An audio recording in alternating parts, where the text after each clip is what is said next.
دیر سے آپ کے پاس یہاں بیٹھا تھا. بہت ذمہ داریاں ہیں آپ کے پاس, بہت زیادہ جو ہے کام آپ کے پاس ہے. تو آپ اس سے پہلے کہ ہم اصلی مدعے پہ بات کریں, شروعات آپ کے بچپن سے کرتے ہیں. جناب فاروقی صاحب نے کہاں سے پڑھا, کہاں سے تعلق رکھتے ہیں, اور کس طرح سے اس مقام کو آپ نے پایا؟ محترم, میں علاقہ نیل ہروڑی سے تعلق رکھتا ہوں. تو میری پیدائش ہروڑی میں ہوئی ہے. میں ایک غریب اور پسماندہ خاندان سے تعلق رکھتا ہوں. میرے والد محترم ایک عالم بعمل تھے, اور میرے دادا صاحب جو ہے با کمال ولی تھے. اور میری پیدائش اصلی 25 بھادون 2018 میں ہوئی ہے, بروز اتوار, صبح 5:30 بجے. ماشاءاللہ, آپ کتنی باریکی سی جو ہے اپنے آپ اس چیز کو تو میرا نام میرے دادا محترم صاحب نے رکھا ہے گل محمد. اور میری اس کے بعد جو خیر بدوباشت وہیں ہوئی. میری ابتدائی تعلیم گورنمنٹ ہائی سکول باٹو سے ہوئی ہے. جی. 1977 تک میں نے وہاں تعلیم حاصل کی ہے. جی. 1976 میں 9th میں تھا. 1977 میں میٹرک میں چڑھا.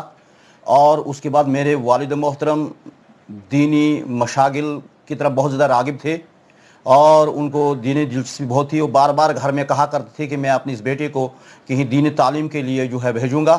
اسی نقطہ نظر سے میرے والد محترم نے مجھے 27 جون 1977 کو مجھے دیوبند کی طرف روانہ کیا.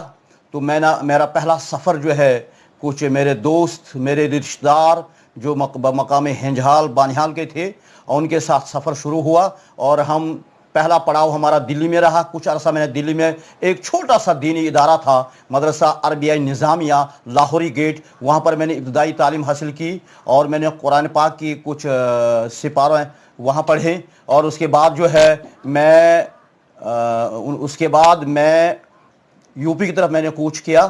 اور یو پی میں ضلع مظفر نگر کیرانہ کے اندر میری اس کے بعد تعلیم گویا کہ عربی ابتدا ہوئی. وہاں کے قابل ترین ایک استاد تھے قاری محمد اکبر صاحب. اللہ تعالیٰ نے مجھے یہ شرف بخشا کہ میں ان کا جو ہے کہ شاگرد رہا. اور ان کے پاس میں نے قرآن کریم بڑے عمدہ اور اچھے لہجے میں تجوید کے ساتھ ناظرہ اور کچھ حفظ کیا. اور اس کے بعد جو ہے دوسرے سال میں نے حفظ یہ ناظرہ اور یہ مکمل کرنے کے بعد فارسی میں داخلہ لیا. اور فارسی کلاس میں نے تقریباً 15-16 کتابیں وہیں پر پڑھی. اور دوسرے سال جو ہے عربی دوم میں چڑھا, جس میں سے میں نے فارسی کی گلستان بوستان اور مالا بدھ منہ جو سنولا پانے پتی علیہ رحمہ کی کتاب ہے وہ پڑھی. اور اس کے بعد وہاں پر مولانا توحید صاحب تھے اور دوسرے علماء تھے. یہ فارسی کتاب میں نے قاری نعمت اللہ قاسمی داؤنبرگ علیہ رحمہ کے پاس پڑھی. اور اس کے بعد میں نے مسلسل 3 سال تک اسی مدرسے میں پڑھا. اور اس کے بعد میں دارالعلوم دیوبند کی طرف میں گیا, اور دارالعلوم دیوبند میں نے داخلہ لیا. کچھ عرصہ میں وہاں رہا, لیکن دارالعلوم دیوبند میں حالات ناساز ہونے کی وجہ سے اس وقت دارالعلوم دیوبند 2 حصوں میں منقسم ہو گیا.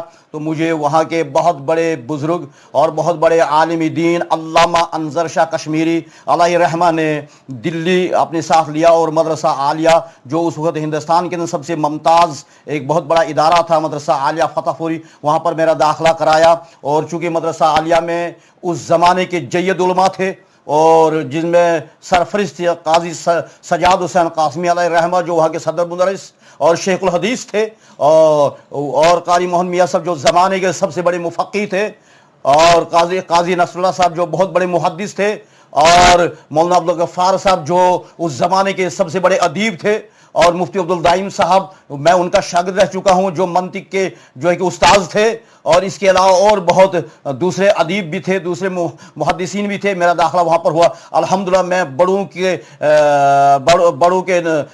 داخلہ کرنے پر جو ہے میں نے پوری فراغت وہاں سے کی, اور اچھے نمرات لے کر میں جو ہے 1985 میں وہاں سے فارغ ہوا. اور میرے 81% مارکس اس وقت حاصل میں نے کیا آخری سال میں. اور اس کے بعد میں نے واپس آ کے گورنمنٹ ہائی سکول باٹو سے میٹرک کیا, اور ہائر سیکنڈری سکول اکڑحال سے میں نے پی یو سی اور ٹی ڈی سی کا امتحان پاس کیا. اور واپسی پر میں نے ابتدائی مشغلہ جو میرا تھا وہ تدریس کا تھا، تعلیم کا تھا، وہ میں نے ابتدا جو ہے پرہندر سے کی، اور ہروڑی میں بھی ایک مکتب میں نے کھولا، پرہندر میں بھی ایک مکتب میں نے کھولا۔ میرے دلی چاہت یہ تھی کہ میں اس نیل کے اندر اچھا کام کروں، یہ دلی میری تمنا تھی، لیکن حالات نے مجھے ساتھ نہیں دیا۔ اور مجھے ایک واقعہ یاد ہے، شاید مجھے شرم آتی ہے وہ کہنے میں، لیکن میں واقعہ آپ کو کہہ دوں گا۔ مجھے ابھی یاد ہے کہ 1987 میں یا 86 میں میں شب قدر کا دن ہے، تو میں پرہندر میں گیا خزانجی کے پاس کہ بھائی مجھے تنخواہ دی جائے۔ انہوں نے کہا آج ہمارے پاس پیسہ نہیں ہے۔ پھر میں ہروڑی میں آیا، ہروڑی میں جو ہمارا خزانجی تھا اس کے پاس گیا، انہوں نے کہا بھائی پیسہ نہیں ہے۔ بہت مجبور ہو گیا میں کہ میں اپنے گھر میں، والد صاحب اعتکاف میں بیٹھے ہوئے تھے، اور میں کس طرح سے گھر میں کوئی گوشت کا انتظام کر سکوں، پیسہ کچھ نہیں تھا۔ اس اثنا میں ایک بیوپاری جو لدنیحال کا رہنے والا تھا، وہ مال موشی خریدنے کے لیے ہمارے گھر میں آیا، ہمارے پڑوس میں آیا۔ میں نے اس سے ملاقات کی، ملاقات کرنے کے بعد اس نے میری گھڑی کو پسند کیا اور اس نے کہا یہ گھڑی مجھے دے دیجئے۔ میں نے کہا یہ گھڑی میں آپ چلو لے لیجئے، مجھے بیچنی تو نہیں تھی لیکن لے لیجئے۔ میں نے ایسے، حالانکہ دل میں یہ چاہ رہا تھا میں کسی طریقے سے یہ میری گھڑی خرید لے تاکہ میرا آج یہ گزارا ہو جائے۔ تو الحمدللہ اس نے میری گھڑی 80 روپے میں خریدی، اور وہ 80 روپیہ میں اس کے گھر میں جا کر حاصل کرنے کے لیے گیا۔ اس نے کہا کل دوں گا۔ میں نے کہا آج شب قدر ہے، مجھے آج ضرورت ہے۔ میں اس کے گھر میں پہنچا، وہاں سے نیچے آ کے جو ہے کہ وہاں پر میں نے گوشت خریدا، اور گوشت خرید کر اپنے گھر میں لایا۔ خوشی خوشی وہ دن نکالا۔ میرے حالت اتنی کمزور تھی، مالی حالت، کہ میں شب قدر کے روز اپنے گھر میں گوشت کا کلو 2 کلو لانے کی میرے پاس طاقت نہیں تھی، اس لیے مجھے گھڑی بیچنی پڑی۔ اور اسی بات کچھ عرصہ اور رہا، جب میں نے دیکھا کہ قرضہ بہت چڑھ گیا اور مجھے کہیں سے مکاتب سے پیسہ ملنا بند ہو گیا، تو میں نے بہت مجبوری، بلکہ سخت مجبوری کی بنا پر میں نے کشمیر کا رخ کیا، اور کشمیر میں بحث ایک امام کے جو ہے گاؤں قدل کے پیچھے بسنت باغ میں رہا، اور کچھ مکاتب پڑھائے، اور ایک 1.5 سال وہاں پر گزارا۔ اس کے بعد پھر میرے دل میں چکر آ گیا کہ میں پھر نیل جاؤں، اور میں دوبارہ نیل واپس آنے کی کوشش کی، لیکن نیل کی حالت پھر ایسی کی ویسی ہی تھی، اور مجھے ایکسیپٹ نہیں کیا، بلکہ وہاں پر مالی کمزوریاں لوگوں کی تھی، میرا گزارا نہیں چلنے لگا۔ میری 300 روپیہ پرہندر میں تنخواہ، 200 روپیہ ہروڑی میں تنخواہ، وہ پوری نہیں ہو پاتی تھی۔ تو اس طرح سے جو ہے کہ میری چونکہ شادی بھی ہو چکی تھی اور قرضہ بھی تھا بہت زیادہ، وہ قرضہ بھی نہیں اترنے لگا۔ میں مجبوری طور پر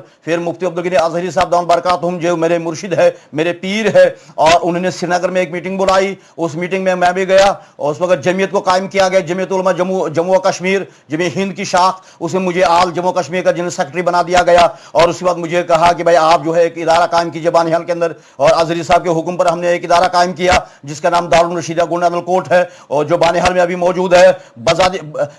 اس کا میں بانی بھی ہوں، اس کا میں مدرس اول بھی ہوں، اور لیکن اس کے وہاں پر بورڈ تو دوسرا لکھا ہوا ہے، وہ تو کوئی بات نہیں۔ میں نے وہاں 1 سال 1.5 سال 2 سال وہاں گزارے، لگ بھگ 2 سال وہاں گزارے۔ اس کے بعد یار رامن کے اندر جو ایک امام تھا، چونکہ رامن کا قدیم امام جو تھا وہ مولانا جمیل الرحمان صاحب علیہ الرحمہ تھے، جو بہت بڑے عالم دین تھے، مجید تھے، بہت بڑے مواحد تھے۔ ان کا انتقال ہونے کے بعد یہاں پر جو ہے کہ باہر سے کچھ امام آتے گئے۔ ایک امام صاحب تھے، وہ یہاں پر رہا کرتے تھے عرصہ 10 سال سے، اور وہ جب چلے گئے کسی وجہ سے، تو یہاں کے لوگوں نے فیصلہ کیا کہ ہم جو ہے کوئی امام اور مقامی امام جو ہے ہماری ضلع کا امام ہو، ہم اسی کو بلائیں گے۔ پھر یہاں پر ایک خاص حاجی عبدالغنی صاحب نیائی کھڑی کے رہنے والے جو رامن میں آج رہ رہے ہیں، اور انہوں نے میرے بھائی محترم عبدالرحمان سہیل صاحب سے کہا کہ آپ کوئی عالم کر کے دیجئے۔ انہوں نے کہا میرا پوپھیرا بھائی ہے، فارغ التحصیل ہے، عالم ہے، تو میں ان کو بلاتا ہوں۔ اور انہوں نے اپنے بھائی کو محمود حسین سہیل کو میرے پاس